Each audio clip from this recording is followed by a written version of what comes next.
대장동 개발 특혜 의혹을 수사하고 있는 검찰이 이번 사건의 핵심 인물인 김만배 씨와 남욱 변호사를 오늘 재판에 넘겼습니다. 녹취록 제공으로 검찰 수사에 도우미를 자초했던 정영학 회계사도 구속영장 청구 없이 불구속 상태로 함께 기소했습니다.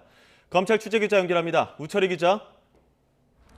네, 서울중앙지방검찰청입니다. 네, 검찰이 김만배 씨와 남욱 변호사 그리고 정영학 회계사를 재판에 넘겼다고요? 네, 그렇습니다. 서울중앙지검 전담수사팀은 구속기간 만료에 맞춰서 화천대유 대주주 김만배 씨와 천화동인 4호 실소유주 남욱 변호사를 오늘 오전에 구속 기소했습니다. 혐의는 크게 배임과 뇌물, 횡령 등입니다.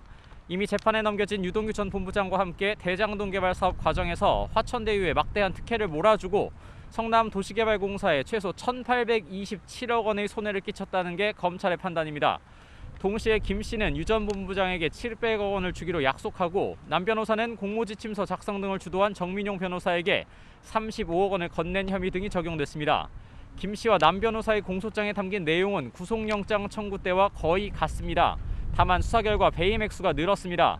검찰은 영장 청구 때 택지 개발에 따른 배당이익 최소 651억 원과 시행이익을 액수 불상으로 적시했었는데 이번엔 시행이익을 1,176억 원으로 구체화했습니다.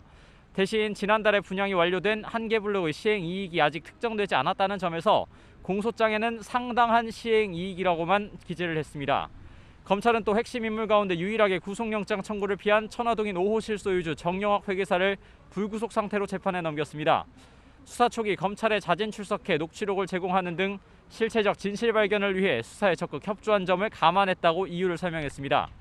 이미 영장이 한 차례 기각됐던 정민용 변호사에 대해서는 보완 수사 등을 진행하고 있다고 밝혔습니다. 조만간 영장을 재청구할 것으로 보입니다. 검찰은 이어 김만배 씨와 남욱 변호사 그리고 정영학 회계사의 자산을 마음대로 처분하지 못하도록 법원에 추징 보전을 청구했습니다. 다만 김 씨 구속 이후 검찰이 유심히 들여다봤던 곽상도 전 의원 아들의 화천대유 퇴직금 50억 원과 관련해서는 공소장에서 빠졌습니다.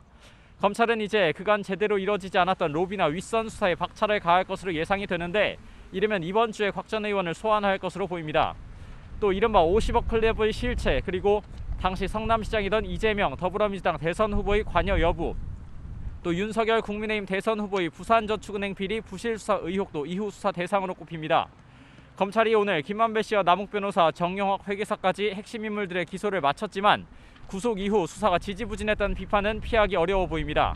특히 수사팀의 코로나19 집단 감염과 쪼개기 회식 논란 끝에 주임 부장검사가 중도에 경질되는 초유의 사태가 발생한 것이 결정타가 된 것으로 분석됩니다. 지금까지 서울중앙지검 검찰청에서 YTN 우철입니다.